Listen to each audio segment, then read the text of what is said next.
Hello guys, ఈ వీడియోస్లో వచ్చి మనం ఏం చూడబోతున్నామంటే మన మైత్రస్ కంపెనీ మీద కేసు అనేది వేశారు కదా అశోక్ శ్రీనిధి.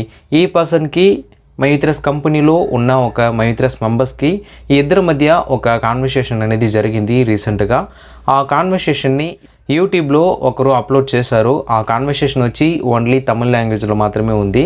నేను దాన్ని మీకు తెలుగులో ట్రాన్స్లేట్ చేసి ఇవ్వబోతున్నాను. ఈ కాన్వర్సేషన్లో ఏమేమి చెప్పారని నేను మీకు చెప్తాను. అండ్ ఆల్సో ఎందుకు మైత్రస్ కంపెనీ మీద కేసు అనేది వేశారు, ఎందుకు మైత్రస్ కంపెనీ స్కామ్ చేసిందని అశోక్ శ్రీనిధి చెప్తున్నారని అశోక్ శ్రీనిధి సైడ్ నుంచి ఒక ఎక్స్ప్లెనేషన్ అనేది ఇచ్చారు. దాన్ని కూడా నేను మీకు చెప్తాను.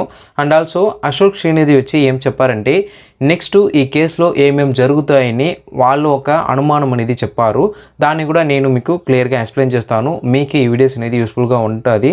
అండ్ ఆల్సో మీరు ఇంకా మన ఛానల్ని సబ్స్క్రైబ్ చేయలేదంటే సబ్స్క్రైబ్ చేసుకుని నోటిఫికేషన్ ఆన్ చేసుకోండి, ఓకేనా? సో లేట్ చేయకుండా రండి ఇప్పుడు ఈ వీడియోని స్టార్ట్ చేద్దాం. Okay guys, first of all వచ్చి ఈ కాన్వర్సేషన్ వచ్చి ఎప్పుడు జరిగిందంటే రీసెంట్గా ఒక 4 days ముందు ఈ కాన్వర్సేషన్ వచ్చి జరిగింది. ఈ కాన్వర్సేషన్లో మన మైత్రస్ కంపెనీ మెంబర్స్ అందరూ ఏమేం క్వశ్చన్ అడగాలో దాన్ని ఈ ఒక మెంబర్ అనేది అశోక్ శ్రీనిధి దగ్గర క్వశ్చన్ అనేది అడిగారు. దానికి అశోక్ శ్రీనిధి సైడ్ నుంచి ఏం ఒపీనియన్ అనేది చెప్పారని ఈ వీడియోస్లో మనం చూడబోతున్నాము. ఫస్ట్ వచ్చి ఏం క్వశ్చన్ అడిగారంటే మైత్రస్ కంపెనీ మీద ఎందుకు మీరు కేసు అనేది వేశారు, ఎందుకు మీరు మైత్రస్ కంపెనీ స్కామ్ చేసిందని చెప్తున్నారని అశోక్ శ్రీనిధి దగ్గర ఒక క్వశ్చన్ అనేది అడిగారు. దానికి అశోక్ శ్రీనిధి వచ్చి ఏం చెప్పారంటే ఫస్ట్ ఆఫ్ ఆల్ వచ్చి నేను మైత్రస్ కంపెనీ మీద ఎందుకు కేసు వేశానని చెప్తాను. మైత్రస్ కంపెనీలో ఒక ప్లాన్ అనేది జరుగుతున్నాయి. అది ఏంటంటే మనీ రొటేషన్ ప్లాన్. ఈ ప్లాన్లో వచ్చి ఏం జరుగుతాయంటే ఫస్ట్ ఆఫ్ ఆల్ వచ్చి మైత్రస్ కంపెనీలో ఒకరు అప్లైన్లో జాయిన్ అవుతారు. వాళ్ళు ఒక ప్లాన్ వాల్యూ అనేది ఇచ్చి ఆ ప్లాన్ అనేది పర్చేస్ చేసుకుంటారు. ఆ ప్లాన్కి ఏ ఒక ప్రోడక్ట్ అనేది ఇవ్వరు, ఓకేనా? సో ఆ ప్లాన్లో వాళ్ళ కింద ఇంకా చాలా మెంబర్స్ని జాయిన్ చేయాలి. అట్లా జాయిన్ చేసేటప్పుడు వాళ్ళకి సమ్ కమిషన్ అనేది వస్తుంది. అండ్ ఆల్సో వాళ్ళని జాయిన్ చేయించారు కదా, వాళ్ళకి సమ్ షేర్స్ అనేది మైత్రస్ కంపెనీ నుంచి ఇస్తారు. ఇది వచ్చి మనీ రొటేషన్ ప్లాన్. ఈ ప్లాన్ అనేది మైత్రస్ కంపెనీలో నడుస్తున్నాయి. ఈ మనీ రొటేషన్ ప్లాన్ వచ్చి ఇండియన్ లా ప్రకారం తప్పు. సో అందువల్ల నాకు ఇది తప్పుగా అనింది. అందువల్ల నేను మైత్రస్ కంపెనీ మీద కేసు అనేది వేశాను. మైత్రస్ కంపెనీలో మీరు డైలీ యాడ్ చూసి ఏం చేస్తున్నారు కదా, మైత్రస్ కంపెనీకి ఏ సైడ్ నుంచి రెవెన్యూ అనేది వస్తున్నాయి, ఏ సైడ్లో మీకు ఇన్కమ్గా వాళ్ళు ఇస్తున్నారని నాకు ఒక డౌట్ అనేది వచ్చింది. సో దాని గురించి నేను రీసెర్చ్ అనేది చేశాను. సో అందువల్ల దాంట్లో నాకు ఒక తేడా అనేది దొరికింది. అందువల్ల మైత్రస్ కంపెనీ మీద నేను కేసు అనేది వేశాను. నేను కేసు వేశాను కాబట్టి గవర్నమెంటే సోమోటోగా వచ్చి ఈ కేసు మీద ఛార్జ్ షీట్ అనేది ఫైల్ చేసి ఇప్పుడు ఎంక్వైరీ అనేది జరుగుతున్నాయి.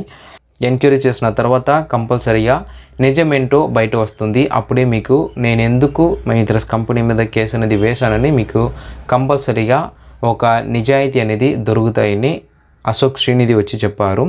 సో దానికి మైత్రస్ కంపెనీ మెంబర్ వచ్చి ఏం చెప్పారంటే మైత్రస్ కంపెనీలో మనం ప్లాన్ పర్చేస్ అనేది చేస్తున్నాం కదా, దానికి ప్రోడక్ట్ అనేది కంపల్సరీగా ఇస్తున్నారు.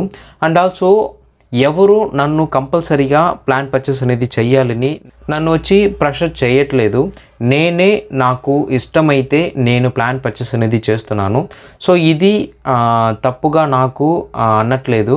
సో ఇది మైత్రస్ కంపెనీలో ఉన్న ఒక ప్లాన్.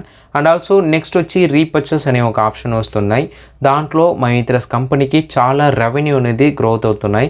ఎందుకంటే ఈ ఒక కాలంలో చాలా మెంబర్స్ వచ్చి మైత్రస్ మెంబర్స్ ప్రోడక్ట్ని బై చేసి వాళ్ళు డే టు లైఫ్లో వచ్చి యూస్ చేస్తున్నారు. ఇలా మైత్రస్ కంపెనీ ప్రోడక్ట్ని బై చేసేటప్పుడు మైత్రస్ కంపెనీకి చాలా రెవెన్యూ అనేది వస్తున్నాయి. అందువల్ల దాంట్లో నుంచి సమ్ ఆఫ్ షేర్స్ అనేది మైత్రస్ కంపెనీ మెంబర్స్ ప్రమోషన్ అనేది చేస్తున్నారు కదా, వాళ్ళందరికీ రెవెన్యూ అనేది ఇస్తున్నాయి. సో ఇది ఎలా మీరు తప్పుగా చెప్తున్నారు? ఒక కంపెనీ అనేది గ్రో అవ్వాలంటే ఫస్ట్ ఆఫ్ ఆల్ వచ్చి ఆ కంపెనీలో ఉన్న ప్రోడక్ట్ వచ్చి క్వాలిటీగా ఉండాలి. దాంట్లో మైత్రస్ కంపెనీ ప్రోడక్ట్ అనే క్వాలిటీగానే ఉంది. చాలా మెంబర్స్ కూడా దాన్ని యూస్ చేసుకుని చెప్తున్నారు. నెక్స్ట్ వచ్చి ఆ ప్రోడక్ట్ని మార్కెటింగ్ చేయాలి, దానికి అడ్వర్టైజ్మెంట్ అనేది చేయాలి. దీంట్లో మన మైత్రస్ కంపెనీ ఏం చేస్తున్నాయంటే మైత్రస్ మెంబర్సే ప్రమోషన్ అనేది చేస్తున్నారు. అట్లా చేసేటప్పుడు మైత్రస్ కంపెనీకి సపరేట్గా యాడ్ అనేది కావాల్సిన అవసరం లేదు. దానికి సపరేట్గా ఒక మనీ అనేది స్పెండ్ చేయాల్సిన అవసరం లేదు. అందువల్ల మైత్రస్ మెంబర్సే ప్రోడక్ట్ని ప్రమోషన్ చేశారంటే దాంట్లో వస్తున్న రెవెన్యూ కూడా మైత్రస్ మెంబర్స్కి యూస్ అవుతున్నాయని ఒక మంచి ప్లాన్లో మైత్రస్ కంపెనీ అనేది జరుగుతున్నాయి. దీన్ని మీరు ఎలా స్కామ్ అనేది చెప్తున్నారని ఒక క్వశ్చన్ అనేది అడుగుతున్నారు. దానికి అశోక్ శ్రీనిధి ఏం చెప్పారంటే, మైత్రస్ కంపెనీ ఎందుకు స్కామ్ చేసిందని నేను చెప్తున్నానంటే, ఇప్పుడు రీసెంట్గా మీరు ప్లాన్ పర్చేస్ అనేది చేశారు అండ్ రీపర్చేస్ అనేది చేస్తున్నారని చెప్తున్నారు కదా. ఈ ప్రోడక్ట్ అన్నీ లాస్ట్ 10 మంత్గానే కరెంట్లో ఉంది. ఇప్పుడే మైత్రస్ కంపెనీకి రెవెన్యూ అనేది గ్రోత్ అవుతున్నాయి.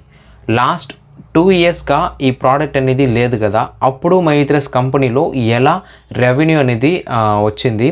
అప్పుడు ఇది మనీ రొటేషన్ ప్లాన్లోనే జరిగింది. అండ్ ఆల్సో మీరు చెప్తున్నారు కదా మైత్రస్ కంపెనీ ప్రాఫిట్లో వెళ్తున్నాయని చెప్తున్నారు కదా. జిఎస్టీ ఫైల్ చేసేటప్పుడు ఆ ప్రాఫిట్ని ఎందుకు వాళ్ళు మెన్షన్ చేయట్లేదని ఒక క్వశ్చన్ అనేది అడుగుతున్నారు. అండ్ ఆల్సో లాస్ట్ 6 మంత్గా జిఎస్టీ అనేది కరెక్ట్గా ఫైల్ చేయట్లేదు. ఎందుకు వాళ్ళు ప్రాఫిట్ని జిఎస్టీలో మెన్షన్ చేయట్లేదు? సో ఇలా సమ్ తేడా అనేది మైత్రస్ కంపెనీలో ఉంది. అందువల్లనే నేను మైత్రస్ కంపెనీ అనేది స్కామ్ చేసిందని చెప్తున్నాను. అండ్ ఆల్సో నేను కేసు ఇవ్వట్లేదంటే కంపెనీ అనేది ఇంకా 1 or 2 ఇయర్స్లో క్లోజ్ చేసేసి వాళ్ళు కలెక్ట్ చేసుకున్న రెవెన్యూ అన్నిటినీ తీసుకొని బయట ఎక్కడైనా వెళ్ళి ఉంటారు. సో అందువల్ల నేను ముందే ఇలా జరగకూడదని ఈ కంపెనీ మీద కేసు అనేది వేశాను. దానికి మైత్రస్ కంపెనీ మెంబర్ వచ్చి ఏం చెప్పారంటే, లాస్ట్ 6 మంత్గా ఎందుకు జిఎస్టీ ఫైల్ చేయట్లేదంటే, లాస్ట్ 6 మంత్గా ఈ కేసు అనేది నడుస్తుంది. లాస్ట్ మార్చ్ నుంచి ఎవరు ప్లాన్ పర్చేస్ అనేది చేయట్లేదు. ఎందుకంటే అప్పుడు ఎలక్షన్ అనేది జరిగింది. అందువల్ల మైత్రస్ కంపెనీ అకౌంట్కి పేమెంట్ అనేది రాకూడదు, కంపెనీ అకౌంట్ నుంచి పేమెంట్ అనేది డెబిట్ అవ్వకూడదని ఎవరు ప్లాన్ పర్చేస్ అనేది చేయట్లేదు. మైత్రస్ కంపెనీలో ఏ ఒక ట్రాన్సాక్షన్ చేయట్లేదంటే ఎలా వాళ్ళు జిఎస్టీ అనేది ఫైల్ చేస్తారు? సో దీన్ని మీరు ఒక అండర్స్టాండింగ్ అనేది చేసుకోండి మైత్రస్ మెంబర్ అనేది చెప్పారు. అండ్ ఆల్సో మైత్రస్ కంపెనీ అనేది స్కామ్ చేసింది. ఇంతకు ముందు ప్రోడక్టే లేదని చెప్తున్నారు కదా. ఇంతకు ముందు కూడా ప్రోడక్ట్ అనేది ఉంది. మైత్రస్ కంపెనీలో ఒక్కొక్క ప్లాన్కి ఒక్కొక్క ప్రోడక్ట్ అనేది ఉంది. ఆ ప్లాన్ వాల్యూ అనేది మైత్రస్ కంపెనీ ఎంఆర్పి తోటి అక్కడ ప్రింట్ అయి ఉంటుంది. దాన్ని మీరు చూడండి. సో మైత్రస్ కంపెనీలో అందరూ జాయిన్ చేస్తున్నారు, మైత్రస్ కంపెనీలో అందరూ ప్లాన్ పర్చేస్ చేస్తున్నారంటే ఇది అన్నిటినీ వాళ్ళు తెలుసుకొని ఈ ప్రోడక్ట్ అనేది పర్చేస్ చేస్తున్నారు. ఒక ప్లాన్ని వాళ్ళు పర్చేస్ చేశారంటే వాళ్ళకి డైలీ యాడ్స్ ఇన్కమ్ అనేది వస్తున్నాయి. అండ్ ఆల్సో ప్రోడక్ట్ రెవెన్యూ అనేది వస్తుంది. అండ్ ఆల్సో రీపర్చేస్ ఆప్షన్లో వాళ్ళకి రెవెన్యూ అనేది వస్తున్నాయని ఇదన్నిటిని వాళ్ళు తెలుసుకొనే ప్లాన్ పర్చేస్ అనేది చేసుకుంటున్నారు. సో ఇదన్నీ తెలియకుండా ఎవరు ప్లాన్ పర్చేస్ అనేది చేయట్లేదు. అండ్ ఆల్సో అన్ఎడ్యుకేటెడ్ పర్సన్ మాత్రమే మైత్రస్ కంపెనీలో మోసం అవుతున్నారని మీరు ఒక ఒపీనియన్ అనేది మీరు ఇక్కడ చెప్తున్నారు. కానీ మైత్రస్ కంపెనీలో క్యాప్చా టైపింగ్ అనేది చేయాలి. క్యాప్చా టైపింగ్ చేయాలంటే కంపల్సరీగా వాళ్ళు ఎడ్యుకేటెడ్గా ఉండాలి. అండ్ ఆల్సో స్మార్ట్ ఫోన్ ఎలా యూజ్ చేయాలో దాని గురించి వాళ్ళకి ఒక ఐడియా అనేది కంపల్సరీగా ఉండాలి. సో ఇలా నాలెడ్జబుల్ పర్సన్ మాత్రమే మైత్రస్ కంపెనీలో యాడ్ చూసి ఏం చేస్తున్నారు. అండ్ ఆల్సో మైత్రస్ కంపెనీలో చాలా గవర్నమెంట్ ఎంప్లాయీస్ కూడా ఉన్నారు. దాని గురించి కూడా మీకు చాలా వీడియోస్లో చెప్పి ఉంటాను. సో దాన్ని కూడా మీరు చూడండి. సో మీరు ఏమి తెలియకుండా ఏం రీసెర్చ్ చేయకుండా ఇలా మీరు ఒపీనియన్ అనేది పెట్టకండి. ఓకే, మైత్రస్ కంపెనీ మీద మీరు కేసు అనేది వేశారు, ఎంక్వైరీ అనేది జరుగుతున్నాయి. ఇంకా 1 or 2 వీక్స్లో కంపల్సరీగా ఎండి గారు బెయిల్లో బయట వస్తారు. అట్లా వచ్చినారంటే కంపల్సరీగా వాళ్ళ సైడ్ నుంచి ఈ కేసు గురించి ఒపీనియన్ అనేది కంపల్సరీగా చెప్తారు. అలా చెప్పినారంటే వాళ్ళ సైడ్ నుంచి ఒక వీడియో అనేది మనం కంపల్సరీగా చూద్దామని మైత్రస్ మెంబర్ అనేది చెప్పారు. అండ్ ఆల్సో అశోక్ శ్రీనిధి వచ్చి ఈ వీడియోస్లో ఒక క్వశ్చన్ అనేది వేశారు. మీరు ఊరికే ఇలా మాట్లాడకుండా మీరు ఎందుకు ఒక గవర్నమెంట్ అధికారి దగ్గర వెళ్ళి ఈ కేసు గురించి ఈ కంపెనీ గురించి మీరు ఎంక్వైరీ చేయకూడదు? మీరు సమ్ అమౌంట్ అనేది స్పెండ్ చేసి ఒక అడ్వకేట్ దగ్గర వెళ్ళి ఈ కేసు గురించి మీరు డీటెయిల్ అనేది కలెక్ట్ చేయండి. వాళ్ళ దగ్గర మీరు ఈ కేసు గురించి ఎంక్వైరీ అనేది చేశారంటే మీకు నిజం ఏంటని తెలుస్తుందని ఒక ఐడియా అనేది ఇచ్చారు. సో దాని గురించి కంపల్సరీగా మనం థింక్ చేద్దాము. అప్కమింగ్ డేస్లో దీని గురించి కంపల్సరీగా ఒక వీడియో అనేది నేను మేక్ చేస్తాను. కంపల్సరీగా ఈ కేసు గురించి ఈ కంపెనీ గురించి మనం ఎంక్వైరీ చేద్దాము. అడ్వకేట్ దగ్గర లేదంటే గవర్నమెంట్ అధికారి దగ్గర మనం వెళ్ళి ఈ కేసు గురించి కంపల్సరీగా మనం ఒక ఎంక్వైరీ అనేది చేద్దాము. అక్కడ మనకి నిజమేంటో కంపల్సరీగా తెలుస్తుంది. అండ్ ఆల్సో ఫ్యూచర్లో మన ఎండి గారు ఎలాగైనా బెయిల్లో బయట వస్తారు. ఇంకా 1 or 2 వీక్స్ మాత్రమే ఉంది. August 15th లోపల కంపల్సరీగా బెయిల్లో బయట వస్తారని చెప్పాము. August 2nd వీక్లో కంపల్సరీగా ఎలాగైనా ఒక హియరింగ్ అనేది జరుగుతాయి.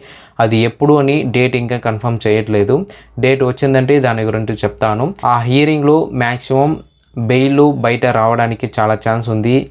అట్లా లేదంటే September 5 లోపల ఎలాగైనా మన ఎండి సార్ వచ్చి బయట వచ్చారంటే కంపల్సరీగా పేమెంట్ గురించి అండ్ ఆల్సో ఈ కేసు గురించి ఒక అప్డేట్ అనేది చెప్తారు. సో వెయిట్ చేయండి. ఈ కాన్వర్సేషన్లో మీకు ఒక క్లారిటీ అనేది కంపల్సరీగా వచ్చి ఉంటాయి. సో మీరు ఈ వీడియోస్ని చూసిన తర్వాత మీ ఒక ఒపీనియన్ని కామెంట్లో మెన్షన్ చేయండి. ఇంకొకటి మంచి వీడియోస్లో నేను మిమ్మల్ని కలుస్తాను. ఓకేనా? See you in the next video. Bye guys.